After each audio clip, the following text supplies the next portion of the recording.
Kalau kalian ngerasa susah konsisten untuk melakukan sesuatu hal, itu penyebabnya karena kalian kurang yang namanya disiplin. Dan sebenarnya gimana sih cara gue untuk bisa menjadi lebih disiplin gitu? Apakah semata-mata jawabannya itu berasal dari mindset atau belief system doang? Ternyata jawabannya nggak dari situ. Karena kalau kita ngomongin mindset ya itu gampang gitu. Gue bisa ngasih berbagai macam jenis quotes yang gue tahu dari orang entrepreneur, dari orang sesukses sedunia pun kalian masih bisa menjadi seorang yang pemalas gitu. Karena kenapa? Karena dari otak kalian perform. Oke, di sini gue bakal ngejelasin pelan-pelan dulu kenapa lu itu susah untuk melakukan yang namanya disiplin atau produktivitas dari sudut pandang neuroscience.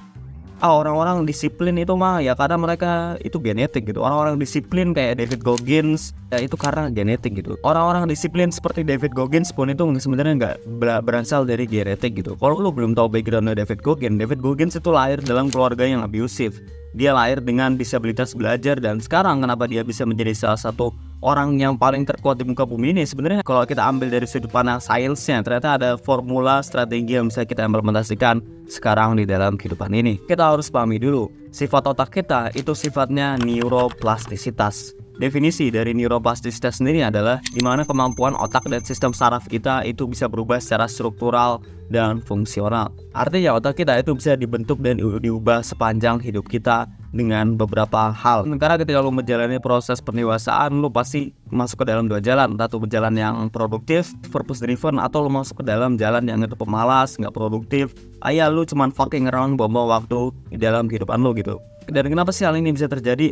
Neuroplastisitas itu nggak dibentuk dari mindset, tapi itu dibentuk dari pertama dari segi habits, dari kebiasaan lo, dua itu dari segi sehat atau buruknya faktor lingkungan lo gitu.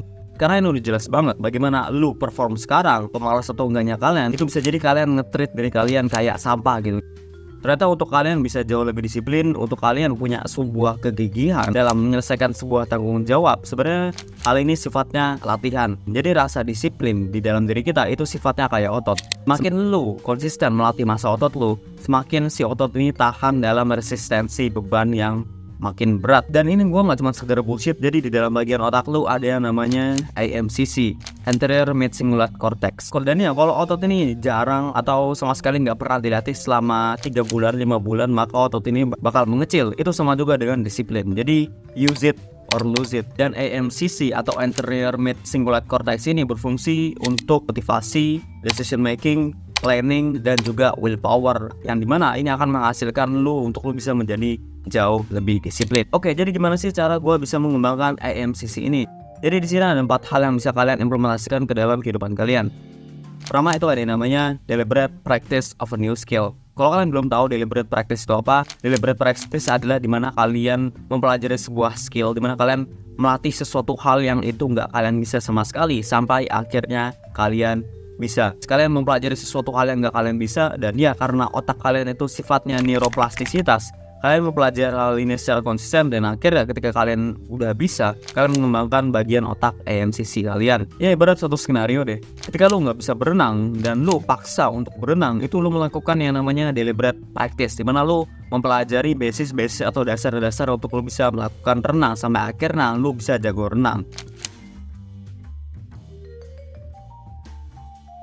Selanjutnya itu adalah meditation. Dan ya, meditation itu banyak jenisnya. Ada praying meditation, ada dynamic meditation. Tapi di sini gue bakal spesifikkan mindfulness meditation. Mana meditasi ini berfungsi untuk melatih otot-otak kalian, yaitu fokus kalian gitu. Kalau kalian punya fokus yang rusak banget nih, kalian buka laptop, kalian pengen mengerjakan suatu hal, langsung scrolling gitu. Dikit-dikit ketika kalian ngedengerin guru atau dosen ngomong, pikiran kalian kemana-mana gitu. Jadi salah satu sumber obat yang bisa kalian lakukan dan itu mudah untuk dilakukan itu adalah meditasi gitu. Jadi breathing meditation itu protokolnya gampang banget. Pertama, kalian tutup teknologi HP kalian silent semua suara-suara distraksi yang ada. Kalian duduk di dalam satu tempat sunyi dan hening. Setelah itu kalian pejamkan mata kalian dan fokuskan akal pikiran kalian ke dalam napas kalian. Dan sebenarnya kalian cukup lakuin meditasi ini selama 5 menit, gak perlu lama-lama. Dan ya kalian lakukan hal ini secara konsisten gitu. Dan apa sih poin dari meditasi ini? Jadi ketika lo melakukan meditasi, ada kemungkinan besar akal pikiran lo itu bakal berpikir kemana-mana gitu. Misalkan lo baru memulai meditasi, dan di detik kelima lo mikir mau makan apa. Nah, lo mikir pekerjaan apa yang harus gue selesaikan. Ketika lo mikir-mikiran hal yang lain, lo langsung alihkan fokus lo ke dalam pernapasan lo.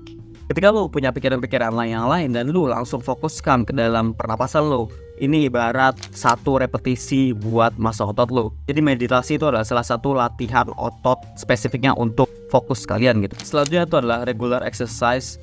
Dan spesifiknya jenis olahraga apa sih? Karena kan olahraga itu banyak banget jenisnya gitu. Ada berenang, ada boxing, ada nge-gym. Di sini gue sangat merekomendasiin kalian buat para cowok-cowok nih yang udah remaja, yang udah umur ya let's say 16, 17, 18. Gue sangat merekomendasikan, bahkan sangat mewajibkan kalian untuk pergi nge-gym gitu. Karena kenapa? Karena di dalam kitab self improvement, nge-gym adalah salah satu hal yang wajib buat kalian lakukan. Dan ya kalau kalian belum terbiasa untuk melakukan aktivitas yang berat, atau kalian sudah pergi nge-gym bahkan, dan kalian ngerasa kayak udah kayak nggak ada tantangannya lagi gitu. Maksudnya ketika kalian pertama-tama nge-gym itu kan tantangannya banyak banget gitu.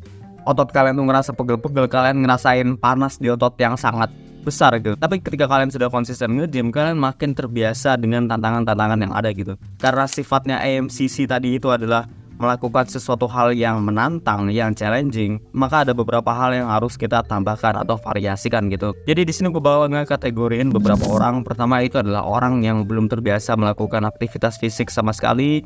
Kedua itu adalah orang yang sudah terbiasa melakukan kebiasaan olahraga. Buat kalian orang yang belum melakukan aktivitas fisik sama sekali, kalian bisa mulai dengan hal kecil, dan ya entah itu jalan. Dan ketika kalian sudah terbiasa untuk jalan, kalian bisa tingkatkan intensitas kalian lagi. Kalian bisa lari. Karena salah satu hal yang orang lewatkan ketika mereka angkat beban itu mereka hanya peduli dengan massa otot mereka, tapi mereka nggak peduli sama kesehatan paru-paru mereka gitu. Jadi ada sebagian orang yang itu pergi nge-gym, mereka tuh gampang ngos-ngosan, terus energi atau stamina mereka mengangkat beban itu sangat rendah ya. Kenapa? Karena kekuatan paru-paru mereka itu sangat rendah gitu. Jadi lu harus naikin tahapan level lu nggak mau mungkin stuck di dalam satu level doang gitu. Oke, di sini kita masuk ke kategori 2. Kalau lu ngerasa kayak sudah terbiasa dengan olahraga, lu ngerasa kayak nggak ada tantangan lagi, lu bisa menaikkan intensitas lu. Nggak cuma dari angkat beban, itu bisa juga dari kardio. Kalian bisa mencoba berbagai macam jenis variasi yang belum pernah kalian coba. Misalkan gua sudah terbiasa untuk ngangkat beban, dan ya karena tantangannya itu nggak menantang seperti di awal gue nge-gym, gue bisa menambahkan variasi seperti kardio, renang gitu. Untuk apa? Untuk mengembangkan AMCC gue.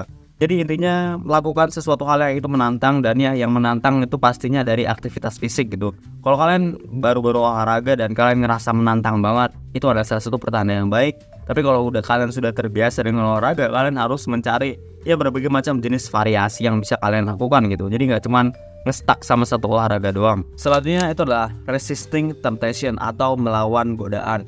Sebenarnya melawan godaan itu adalah salah satu hal yang harus kalian latih. Dan alasan kenapa orang gagal karena mereka nggak punya perspektif yang memadai tentang yang namanya menahan godaan ini. Jadi ada sebuah konsep yang namanya delay gratification, dimana kalian menunda kenikmatan dan kesenangan sementara untuk kalian bisa ngedapatin reward jangka panjangnya. Itu adalah salah satu belief system yang harus kalian tanam. Ketika kalian punya godaan untuk makan junk food atau nonton pornografi apapun itu jenisnya, kalian harus pahami ini bahwa ketika kalian melakukan penundaan gratifikasi, kalian bakal ngedapetin reward yang paling besar ke depannya. Jadi untuk menahan godaan kalian butuh yang namanya willpower, dan untuk kalian bisa ngedapetin willpower itu tekniknya ya latihan gitu. Dan ya itu dari semua hal ini yang gue sebutkan, untuk kalian bisa mengembangkan AMCC kalian harus melakukan sesuatu hal yang itu gak suka kalian lakuin, tapi itu kalian harus tetap lakuin, yang dalam tanda kutip itu positif bagi diri kalian. Apakah gue harus langsung pergi nge-gym dulu untuk gue bisa mengembangkan AMCC? Apakah gue harus lari dulu untuk gue bisa mengembangkan AMCC? Kalau kalian belum terbiasa untuk melakukan sesuatu hal yang berat, kalian bisa mulai dengan hal yang kecil. Dimana kalau kalian bangun pagi dan kalian nggak pengen ngerapiin tempat tidur kalian bisa rapiin tempat tidur kalian. Dimana ketika kalian ngeliat kamar kalian berantakan dan kalian nggak pengen bersihin kamar kalian bersihin kamar kalian. It sucks but you have to do it anyway. Itu adalah salah satu cara bagaimana lu melatih disiplin lu. Jadi intinya ketika lu melakukan sesuatu hal harus ada friction atau harus ada kayak suatu hal yang itu bikin kalian gak nyaman gitu istilahnya. Dan ketika AMCC kalian berkembang, kalian punya jauh lebih banyak motivasi alami dan juga rasa disiplin yang itu jauh lebih natural gitu. Karena kenapa? Karena kalian sudah membiasakan diri kalian untuk melakukan suatu hal yang gak nyaman gitu. Tapi ketika sesuatu hal itu sudah ngerasa nyaman nih, kalian yang awalnya gak suka ngedetingin tapi kalian sudah terbiasa, maka AMCC itu gak bakal berkembang lagi. AMCC itu bakal stagnan. As quickly as we build it up, if we don't continue to invest in things that are hard for us that we don't want to do. Like if you love the ice bath, yeah, I love the ice bath, you go from 1 minute to 10 minutes, guess what? Your anterior mid-cingulate cortex did not grow. None. But if you hate the cold water, then the anterior mid-cingulate cortex gets bigger. But if you don't... Jadi alasan kenapa orang malas dalam menyelesaikan sebuah pekerjaan, menyelesaikan sebuah studi, sebenarnya karena kemungkinan besar AMCC mereka kecil gitu. Mereka nggak pernah melatih diri mereka untuk melakukan sesuatu hal yang nggak enak, tapi ya mereka harus tetap lakuin gitu.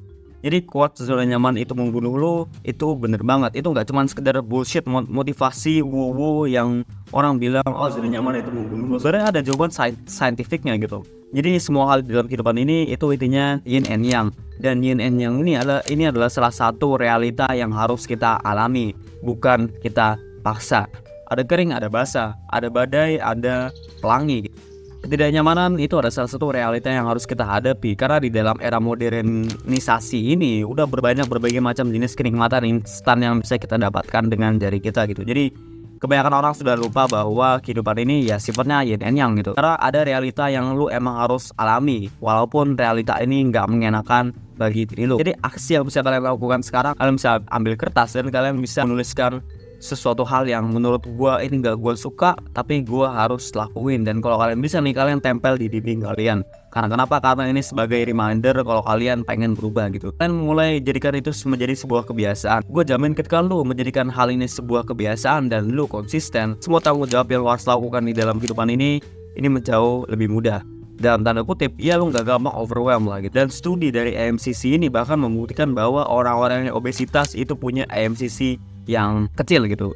In conclusion, kalau kalian ingin jauh lebih disiplin, itu nggak berasal dari mindset, tapi itu juga kalian harus mengambil aksi. Dan dengan aksi apa? Dengan aksi kalian melakukan sesuatu hal yang nggak kalian suka, tapi kalian lakuin itu. Sekian dari gua, keep improving.